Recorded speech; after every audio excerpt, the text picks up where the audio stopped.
everybody, welcome to Bones Collector, and today we're going to continue our Ultimate Top 100 Board Games video series. Thank you for tuning in. I hope you saw our channel without seeing commercials, and I hope you see no commercials during the video presentation. It's something that I really dislike about YouTube now, is all the advertisements that you see constantly. It's just, I'm sure it's an old man thing. I just don't like that. YouTube started out as something different, but hey, that's another ball of wax. So today we're going to continue talking about games 20 through 11. And I'm loving bringing these games to you guys. This has just been such a joy. And the first game, as you can see, that I'm going to talk about today is Carcassonne the Castle. It came out in 2003. Of course, Carcassonne was, I think the designer was Klaus Reed or something like that, but this is Reiner Knizia's take on it. He designed Carcassonne the Castle, and we just love this game. It's a two-player only game, which Lori and I enjoy because we play two-player board games. Oh, I have the name written here. Klaus Jürgen Reed was the original designer for Carcassonne, which we have. It's in our library. It's not my top 100 games right now, but it is in our library. We have 2 or 3 games in that little box, or 2 or 3 expansions in the little box, and we still enjoy playing that game a lot. Carcassonne the Castle is an area influence tile placement game that we really enjoy, and I know that if you get a chance to play it, you will enjoy it. The only problem is this game is kind of hard to get right now, but I'll talk about that in a second. Let's talk about the game a little bit. Carcassonne, as you know, if you've played Carcassonne, is a sprawling game, tile laying game that just goes all over the table. In Carcassonne the Castle, you have these castle walls, so you have to play in that space, and that is what really sets this game a little bit higher than Carcassonne for us. I've talked before about playing board games in confined spaces where the space starts to disappear and it brings more pressure on you in the game, and that's the case here in Carcassonne the Castle. I really enjoy it so much. It's so rich. You have a bunch of tiles that are just everything you see right here is what's in the game, and you're going to have stacks of tiles, which I have in the box here, and you just start selecting those tiles one at a time, and you have to place them inside the castle walls. The thing that makes this game very interesting is you don't have to match the terrains. You want to match the terrains to score points, but when you get the terrain kind of big and you've got one of your meeples on there to score, you can't get that meeple back off that terrain until you close it off. So in this case, and hopefully you can see what I'm talking about, this castle right here, and that's the gray area in this quadrant of tiles, and that's what we want to score, and you get 2 points for each tile. So this is 3 castle tiles, but it's not closed off, as you can see. There's still gray over here. So I want to score that, and that would be 6 points for me, but I can do this and close it off with a tile that doesn't even match that terrain. So you get, in a lot of tile laying games, you have to match terrains, and so you're racking your brain trying to do that, but in Carcassonne the Castle, it's hard to get out of that habit. You don't have to match those terrains all the time. You want to do it to build up an area, but once you think it's big enough, or you're running out of meeples to place on the board, then you need to close that off and get that meeple back and score that castle or house or court, whatever you happen to be scoring, or road for that matter, or paths they call them. So you have 4 different ways to score when you're laying tiles inside the castle walls. Man, that's really cool. The roads can even end into the castle wall. They don't have to end into another road, so that's pretty neat. And then the other thing that makes this game special for us, the track that goes around these are the castle walls, and that's the scoring track also. And when you're playing the game, you have these bonus tiles that are on all the double scoring corners of the castle walls, and you can see them around here. And those are very important when you're playing the game. When you are looking to score something inside the castle walls and you're sitting on 8, and you can see you need 4 points to hit 12 or 5 points to hit 13. You want to do something that scores you 4 or 5 points so you can pick up this tile. These tiles are really nice and can give you a nice boost during the game and an end game scoring. You know, they're not going to win you the game every time, but you need to pick them up if at all possible, and it's good to think about when you're playing the game and when you're laying those tiles down. So there's just the decision making in this game. It's very difficult. It's tough. You draw a tile, and what do I do with this tile? I can close off a road and score that, but where am I at on the scoring track? I can close off a castle, or I'm trying to build a house and try and get the biggest keep, because you have a keep meeple here, and the biggest keep at the end of the game scores some bonus points. So there's a lot to think about when you're laying these tiles. The game takes about 30 to 35 minutes to play, and it's very crunchy. We just love it. The first time I played this game, I fell in love with it, and I knew that it was going to be a game that I would play for the rest of my life. And that's the types of games that I like to talk about and show you guys, because they're games that you can get off the shelf, set them up and play them and put them back in the box and have a great experience in 60 minutes. That's important to me. That's the outside of the time frame for my attention span, because I have other things in my life that I do just like you. You have other things that you like to do or have to do, and so you just want to play a terrific board game in 60 minutes or less. Man, this is one of the best. It's number 20 on my list, and again, it's difficult to come by, I believe. I paid pretty dearly for this little box. It's just the same size box as Carcassonne. There's really not a lot in here. It just needs to be reprinted. So I wish Rio Grande Games would reprint this thing so that you all could find it and have a lot of fun with it. But the game is fantastic, designed by one of the best board game designers in the business, and that means a lot. So that's Carcassonne the Castle. I was glad to show it to you. It's my number 20. If you get a chance to play it, you'll play it the rest of your life. It's outstanding. Okay, just like magic, that all disappeared. And now we're on game number 19. Oh man, these games are awesome. Game number 19 is Sentient. Came out in 2017. It's by J. Alex Kevern. It's a 2 to 4 player game. Another game of area influence, set collection, card drafting, dice rolling, and it's amazing. Oh my gosh, this game is so crunchy. It's not for everyone. It is a very puzzly math games. You have to do some math in this game because of the dice. And the dice that you have, the beautiful dice, engraved dice that are in this game. Oh, I had this upside down the whole time. Sorry, had that upside down the whole time, didn't I? Sorry about that. I talked about it upside down, but it's the same game whether it's right side up or upside down. Or, hey, it's the same game right there. But anyway, yeah, Sentient. It's a wonderful, crunchy game. In this game, you have the opportunity to draft cards, which are bots that are going to go in your player board, and you have dice that you're going to roll. Oh, okay. I'm going to open it up a little bit here. You got beautiful dice. Each player has 5 beautiful dice. You're going to roll them and put them on 5 spots on your player board. 1, 2, 3, 4, 5. And then the cards that you're drafting have dice modifiers on them, so that the values that you rolled, you start out the round like that, and then when you select or draft a card, it has dice modifiers up in the left and right hand corners, a plus or a minus or an equals. And when the equals sign shows up, you don't have to change that die. When the plus side shows up, you have to change it 1 higher, the minus side 1 lower. And you're trying to fit those in this frame. And then once you get one placed, of course, you draft another card, and guess what? Yeah, well, if you're going to put it here, you can't change that die, because this die, this card says the left dice has to be equal to or greater than the right die.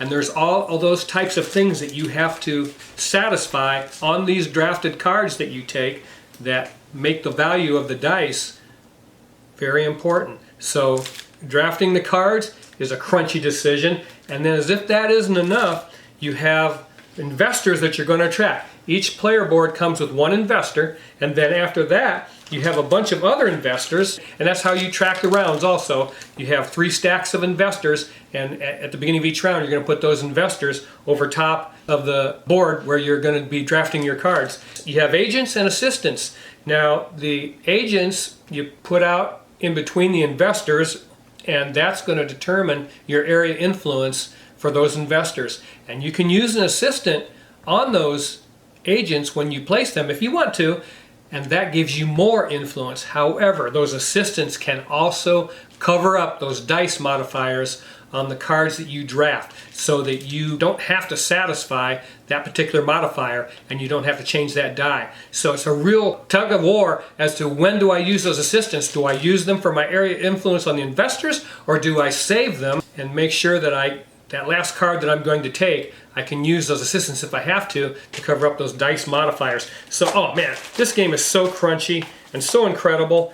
The first time we played it, we really, really liked it. But even then, I think even then it was hard to find. So we had to kind of get out in the secondary market to find it. And oh my gosh, I wish that wasn't the case. And from what I've read, this game is not going to be reprinted anytime soon. I'm sorry about that. I couldn't keep it out of my top 100 though. And I really wish that this was so readily available to you guys. But here's the thing, this game isn't for everybody, I think. It's a very crunchy puzzle. I mean, it's really something you have to sit and think, oh my gosh, let's see, I want to take that card, but if I take that card, I'll have to use an assistant to modify the modifier, and then I won't have that left for the area influence. Let's see, but if I do those two, then the one on the end, I mean, you're constantly thinking how you're going to crunch those numbers to fit your game plan. And that is a beautiful thing, but some people aren't going to like it. My point is, you might find somebody who wants to get rid of this game because it's a crunchy puzzle, man. One that we really, really like, and it's why I wanted to tell you about it. It's Sentient by J. Alex Kevern. He had another game on the top 100, remember? Gold West. Both of these games, crunchy puzzles in a small kind of box. Again, you get it out, set it up, play it, and put it away in less than an hour. Oh my gosh. And those are the games you'll play the rest of your life. Yes, sir. That's Sentient by J. Alex Kevern. And that is Renegade Game Studios. Man, what an amazing game. Yes. Okay, number 18 came out in 2013. It's by Jeffrey D. Allers, and the game is called Citrus. 2 to 5 players. It's an economic territory building game. The art in this game is by Clemens Franz, which I really, really love, and he does so many board games. And in this one, he really outdid himself, I think. This is some of the prettiest stuff he's ever done. I love the cover of this box. Just seeing that lady pick that citrus fruit. Oh, that's so cool. And we played this game when it first came out, and no, we didn't play this when it first came out. This came out in 2013. Yeah, we played at a convention. I think we fell in love with it there at a convention. But in Citrus, you're building up plantations of different kinds of fruit, and the tiles themselves are different colors. And once you get that going on the board, it's really beautiful. And you're trying to surround bonus tiles, which are fincas. The one with the most influence with those is going to earn the bonus points on those tiles, but it has a really cool market mechanism in it. Money's very tight in this game, and you are putting out workers to work your plantations, and when you want to score that plantation, you bring them back and get money for doing that. And the decision to do that is very difficult because you may lose your influence in that particular area. So the very crunchy decisions is by Tasty Minstrel Games. I don't know how available it is, if at all. Tasty Minstrel Games, of course, is, I think, defunct. So you probably can find this on the geek market, someone willing to trade or sell it for a reasonable price. But this is a very, very cool game. Again, a great market mechanism for selecting the tiles is a lot of fun in this game, and the game itself is just fantastic. I've loved it since I played it, and again, it just falls in that category of where we like board gaming to be. That's Citrus by Jeffrey D. Allers. All right, number 17 is Vikings by Michael Kiesling. It came out in 2007, 2 to 4 players. It's a tile placement, and it has a pricing wheel with pairs of tiles and Vikings around the wheel, and that's the coolest thing in this game. It's very similar to Palaces of Carrara, a Kramer and Kiesling creation, but this game is, again, difficult to find. I was able to find a copy on the secondary market in the shrink, no less. It's Rio Grande Games again, and I just wish they would reprint this, but man, this thing is really cool, and you have again, a board where you have tiles and Vikings paired up around a pricing wheel, and that's the whole thing in this game. That pricing wheel is that right there. I mean, this is a small board, which I love. I mean, this board sits right in front of everybody, and this game is crunchy, but it's not expansive physically. So that's kind of cool. So you have a tile on each one of these squares, and these light green squares behind them is going to have a Viking on every one of them. And this pricing wheel goes from 0 to 11, and it spins, you see. And once somebody takes that 0, which you can only take if there's no other that color Viking around the pricing wheel, then it will move to the next pair of Viking and tile, and that drives everybody else's price down. So you're trying to drive those prices and manipulate this wheel by the way you select your tiles. And then when you go to build them in your play area, by the way, pretty cool insert, holds everything. Yeah, this is your money. These are the tiles that you're going to use. And then there's also special tiles that sit on the board that you can take when you buy the most expensive tile on the wheel, which again adds to the crunch of this game. And there's times when you want to buy the most expensive one because you see a bonus tile you want to take, but money is kind of tight in this game, and it can be depending on how the tiles come out. It's really a crazy game because the way the tiles are put around the wheel, you have 6 rounds, so you have 6 stacks of 12 tiles, and sometimes you get tiles that you might get all right-handed, is that right-handed? Right-handed island pieces, or an overwhelming amount of them anyway. And there's ships and so forth that are going to be around the wheel. So it just depends on how these tiles come out. It's going to dictate how you play your game. And that's pretty cool. I mean, sometimes you'll be loaded with money. Other times money be so tight you don't know what to do to get some. And when you have no money, it's the only time you can take the 0 tile without it being the last Viking of that color. So that's pretty cool. So just manipulating this wheel is so much of the game. And then in your play area, you have one of these frames, and you have to take your Vikings, your tiles, put them in one of these rows. 1, 2, 3, 4, 5. There's 6 rows. The ships go on the top, and then a different color Vikings, and each Viking has a different function, and you line those up on the tiles that you place, and you have to build islands where you can't even put those guys out. You have to put them up here at your base and save them until you get a boatsman, which is a gray Viking, and use a boatsman to put those out on the tiles and the islands that you're building. So there's so much going on in this game. That's a beautiful thing. It's such a little box. Oh my gosh, I love this game. I watched this played, and I think I watched Rado maybe play this, and he had the German version, and as soon as I watched the game, I was like, uh-oh, I got to get this game. And I wasn't disappointed, and I was so fortunate and blessed to find somebody that was selling one of these on the secondary market, still in the shrink, 13 years old, and that's pretty amazing. So yeah, I got a brand new game that I'm in love with, Michael Kiesling's Vikings. I love telling you guys about these games. We love these games. We play them. If you have a game in your house that you aren't excited to play, you need to get rid of it. Because that's the games that you keep. The ones that when someone says, hey, let's play that game. I mean, you could pick any game in my library right now, and I'm excited to play it. That's when you know you're on the right track of getting games that you love. And yeah, Vikings fits that bill for us. Yeah, okay. Vikings, number 16 is Istanbul. From 2014, the Spiel des Jahres winner, 2 to 5 players, has a modular board, grid movement, pick up and deliver game. It's probably one of the best pick up and deliver games out there, if not the best. And it's a racing game. The first one to grab their 6 gems wins the game. This is one of the few games where I break my own rule. It has an expansion in it. Because I'm always saying this, if the game is great, why do you need an expansion? But when we went out to pick this game up, it had the Mocha and Bakish, is that the name of that? Mocha and Bakish expansion was on sale also. And I said, go ahead and get that. Because I had watched the game and I understood how it worked, and I thought there needed another way to get gems than what came in the base game.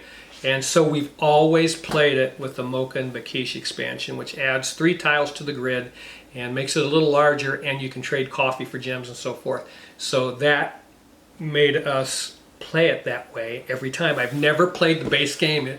I don't know if that's bad or good, but try to judge me. I never played the base game, but Istanbul with the Mocha and Bakish expansion is the way we play it. And Lori has gone out, and she loves to do this, and she has gotten some in here.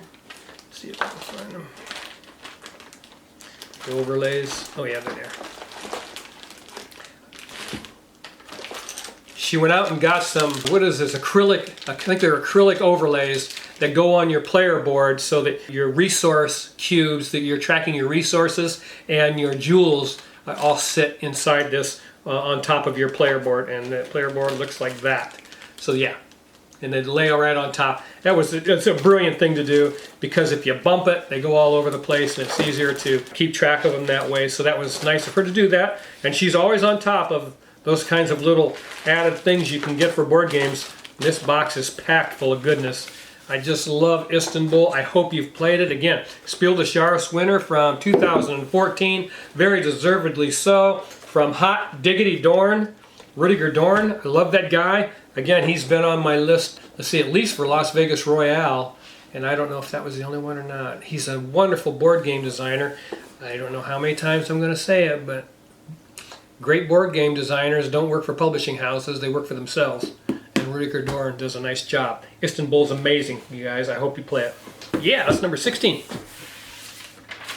And number 15 is a game called Viceroy from 2014 by Yuri Zuravlyjov.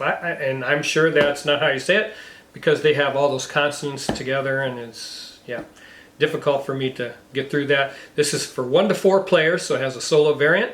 And the art is by Dmitry Burmak and Sergei Dulin and 12 others, is what it says on the site. And I wanted to mention that because the art in this game is electrifying. First time I saw it, I couldn't believe it. It's absolutely gorgeous. Look at that old grumpy dude on the back. That is one grumpy looking guy. Yeah, one grumpy looking guy. Yeah. And he's on the cards in there. And then there's this guy, he's on one of the cards. Oh my gosh.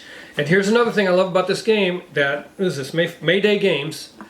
And we were at, oh, what is the deal?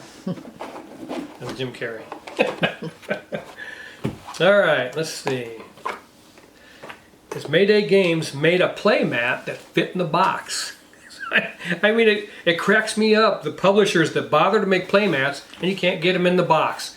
And so I was very appreciative of Mayday Games when they made this play mat. It's so gorgeous and so beautiful, and it gives you a place when you're putting cards out for auction, because you're bidding. You bid with jewels, and you use the jewels not only for bidding, but you use the jewels at the end of the game to cover up places where you didn't build your jewels in your pyramid of power, because that's what you're building in Viceroy. The art on these cards, oh, it's in my top 5 games for art.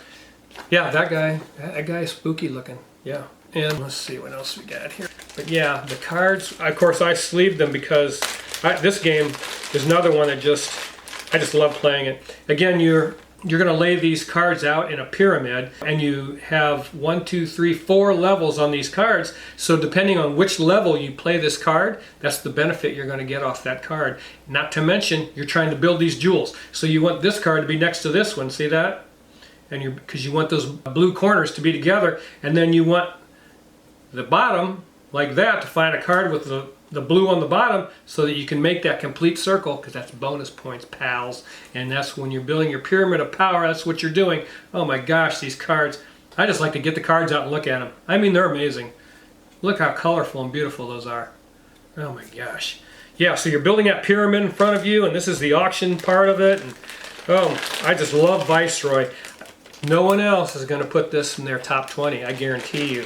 But this game deserves it. And we played another game by this guy at the last convention we went to called Winter Queen, I believe. And it was pretty good. I don't know how I feel about it yet. I only played it maybe once or twice. Maybe we played it twice. And I thought it was really good, because I love Viceroy, so I was curious as to how that game was. And we played it, and I told Laura, hey, that's pretty good. I don't know how good. I don't know if I would bring it home, because I have to be very picky about the games I bring home, but it was very good. Winter Queen, and that was a new game from 2021. I think it might have, yeah, 2021. But oh, guys, Viceroy. Oh, it says Viceroy right on the box. Build your pyramid of power.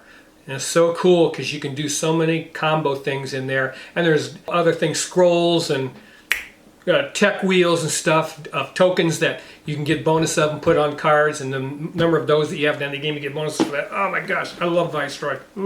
Thank you, Yuri, for making Viceroy. All right, number 14 is Rococo from Matthias Kramer and Louis and Stefan Maltz.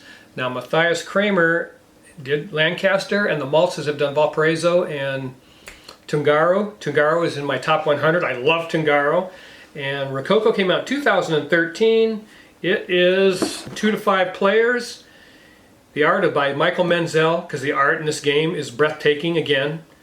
It's a deck and bag and pool building game, area influence, and you're manufacturing beautiful frocks for Louis XV ball. I mean, the theme is so off the charts. I mean, when I first heard about this game, I thought, well, could I enjoy a board game about dressing people up in fancy frocks? And you know what? Yeah, and I love it too. There's the back of the box. Oh man, look at that board. It is beautiful. Yeah, so very, very cool. It's by Eagle Games, and this game, we did have the deluxe version, and we bought that first actually. We had that first and played it and loved it, and it was magnificent production by Eagle Griffin Games.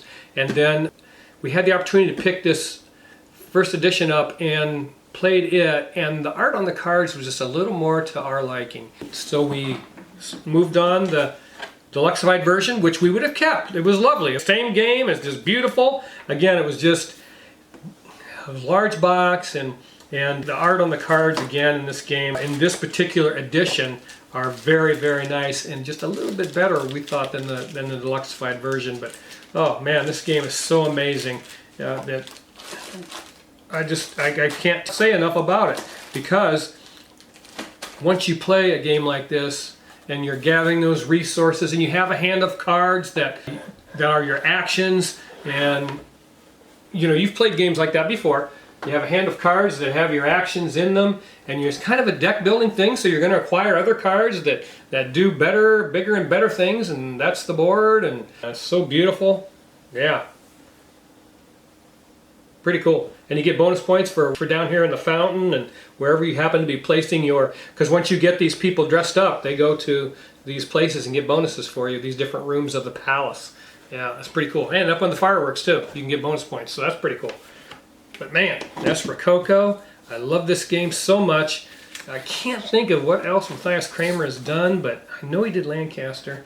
And I'm embarrassed, I should have looked it up, but I didn't do it. Yeah. Dress some people up real fine and go take them to Louis XV's ball and score a bunch of points. The game is lovely. It takes an hour or whatever version you have of this game. It's worth it. I think it's rarely available. The deluxe version is rarely available. This one is probably not, but the deluxe version is rarely available. You're able to pick that up. It's worth it. It's a wonderful game from 2013, Rococo. Okay. The next game is from 2000. It's the oldest game I think it's the oldest game in my top 100. Yeah, pretty sure. Princes of Florence. Princes of Florence is by Wolfgang Kramer, Richard, and Jens Ulrich. So from 2000, 2 to 5 players. City building in Renaissance Italy. It does have auction bidding, and you attract artists and scholars, and you're trying to make an environment for them to be creative. And so the artists and scholars have requirements on their card that you're trying to fulfill so that you can have them do a work of art and score points. It's so cool. There's only 7 rounds in the game, and at the beginning of each round there is an auction bidding mechanism where you're bidding on, if you're playing 3 or more players, there's going to be 7 items. In a 2-player game, it's 5. They group the landscape tiles together. So you have the landscape tiles, and there's a jester and a builder and a couple of different cards, prestige cards and recruiting card. So you're only going to pick from those items 7 times, and that is not enough. So you're going to agonize over which one to take. And once you win one of those items, once you win that auction for one of those items, no one else that round can take that item. So they have to take something different out of those items. And so you have to think about not only which item you would take first, but which item you would take, what's your second choice. You always have to have that available to you. And then once you satisfy those requirements on those cards, they become a work of art, and you score that, and you get bonus points if you have score the most points for your work of art. And your work of art depends on how many things you satisfy for that person, whether it's the court jester, which gives you bonus points, but there are landscape tiles. Maybe the one artist likes to paint in the park, so there's a landscape tile of the park, so you want to have the park. And maybe that person likes a religion, so there's a religion tile that you can get. So you have to have those things on that card that it lists in order to make that artist or scholar do a work of art.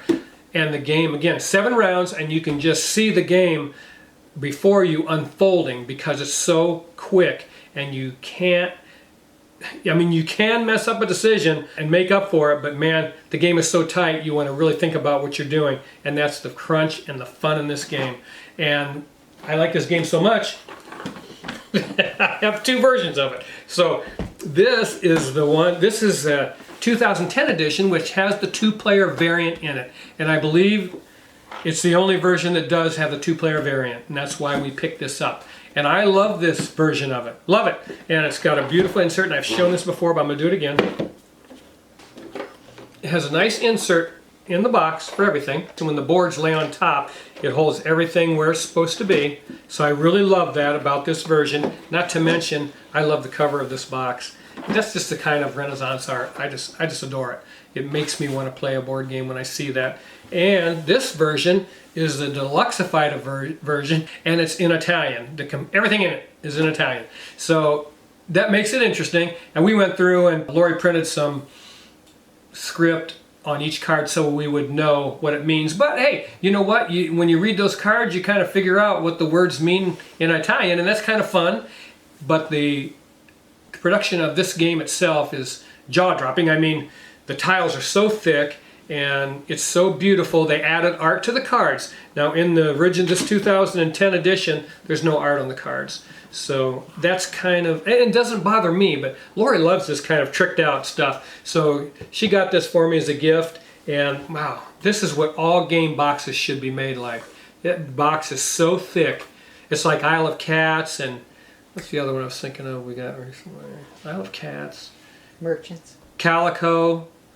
What's Merchants? Merchants of the Dark Road. Oh, Merchants of the Dark Road. Really thick game boxes. Any publishing company that does board games now, if your board game is worth it, put it in a good box. If it's a crappy game, put it in a crappy box. You know, but this is a really good board game. I'm thankful that they put it in a nice box. And I did a separate video. If you want to scroll down and you can see the video, I show you all the components and everything of this particular edition. But Princess of Florence is a great game, you guys. I don't want to go on anymore because I'll just talk about it all day. I love playing that game. Okay, Princess of Florence, number 12 is a game from 2015 by Hervé Riegel. And you will not find it, I don't think you'll find his name anywhere on the box. Maybe you can. But the game is called Shakespeare. It's for 1 to 4 players, and the art is by Arnaud Demaged-Neriac. Those are the people that it lists for the art, and the reason why I wanted to mention that is, man, the art in this game, again, man, this game, Viceroy and Rococo, 3 of the best Euro games for art that I've seen in a long, long time. The cards in this thing just pop, much like Viceroy. Heck, I'll show you a couple, I guess. I mean, it is something else. When I play this game, it just is so amazing with the art. And hey, there you go again. Another nice insert in Shakespeare. I think this game may be hard to find. There we go. Yeah, that's the Goldsmith or whatever. Some of the cards, and we'll put some on the screen. But I mean, it is just, these cards just pop. Look at that. That is so gorgeous. Man, that's incredible. Again, I mean, I don't know if I can think of a game that has more beautiful art on the cards than this game. Just absolutely phenomenal. And it makes playing the games even that much more fun. But the game itself is phenomenal, you guys. In this game, you're putting on a play. And everything in this game is thematically tied to that. It's so fascinating for me. This is your player board, and you're going to build a theater. You have a track here for it's not called morale, maybe mood or something. And then this is where you're putting your theater pieces. And those cards I showed you are craftsmen and actors, and you're going to hire them, and they have special abilities also. You're going to hire them to help you put on this play. You have to build costumes. You have costume pieces that you're going to acquire, and you get bonus points for your actors having costumes on them. And you can see real faint circles on the bottom here of this guy. So he has 3 places, 3 circles, 3 light circles, and that's where his costume pieces are going to go. These are your 4 characters you start with. They're on your player board. And then you're going to hire more as time goes by during the game. And it's done by a blind bid, and I love this mechanism. You have 5 discs, and if you want to go first, the one who bids the lowest gets to go first. So you don't know what the other person's going to do. And that decision alone is so crunchy, because you have to ask yourself, how many actions do I want this turn? I've got 5 discs in my hand. How many do I want? How many do I need to make? And how many does my opponent want to make? How many actions are they going to choose? Do I need to go first and get that costume piece? Do I need that? Or do I need that theater piece to go in my theater? Oh my gosh, should I bid 2? Should I bid 3? Should I go all 5? But then if I use 5 actions on my hired help and the ones that I start out with, then at the end of the round, you have to cover up all but one of those, and they are tired for the next round. So that's another thing you have to think about. Man, this game is phenomenal. I just can't say enough about it. That's why it is number 12 on my all-time top 100, Shakespeare, because everything about it I just said. It is so beautiful to look at. It is beautiful to play, and it freaks me out that this guy, I don't know who he is. And this is rare. You know, I'm always preaching about always get games by good board game designers. Well, this guy, I've never, other than this game, I don't know anything else has ever done. But this game is off the charts, folks. Shakespeare. All right. That was number 12, and now we're down to the last game of the day, and it is an oldie but a goodie from 2010, 7 Wonders from Antoine Bauza. It's 2 to 7 players. Card drafting, you know, this just set the standard for card drafting in your tableau building, and in this game there's a 2-player variant. So I want to tell you, there's a bunch of different editions of 7 Wonders. This box says 2 to 7 right on it. 2 to 7 players.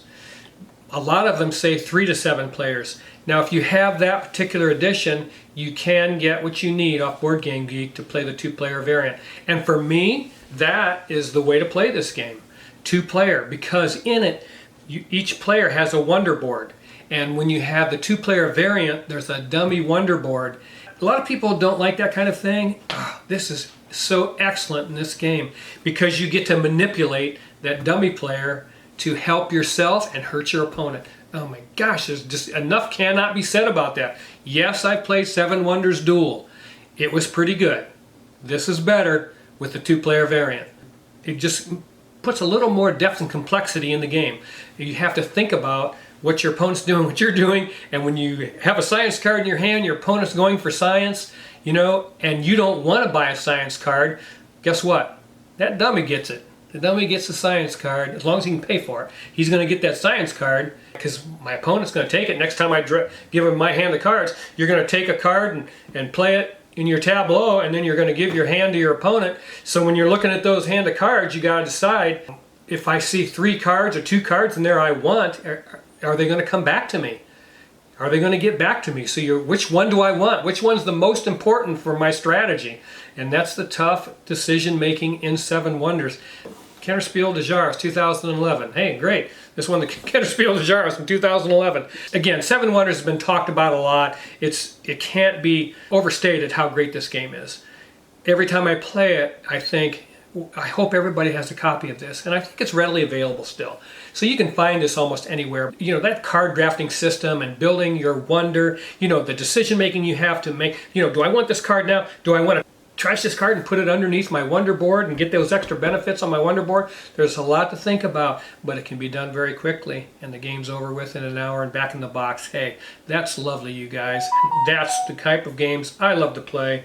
7 Wonders, and I guarantee you this. Everything that I've seen in 2021, there's not a game that came out this year that's better than 7 Wonders. So before you buy something from 2021, you better go get that. That's 7 Wonders by Antoine Bauza. Yes, that's it. That's it for today's video. I hope that went quickly. Those games are magnificent. If you had just those 10 games for your library, you would be happy gaming the rest of your life. And that's what's important. That's the types of games that I want to present to you with confidence that I know you will love them if you play them. So yeah, thanks for tuning in. We love every one of you. Thanks for all the thumbs up. We appreciate it so much. Oh my gosh, one more video to go in this series, and I can't wait to talk about my top 10. It's going to be a wonderful, wonderful time for me to be able to share those games with you. Thank you very much for watching. Make sure you keep on board gaming. It's the best hobby on the daggone planet. See you the next time on The Bones Collector. Bye-bye.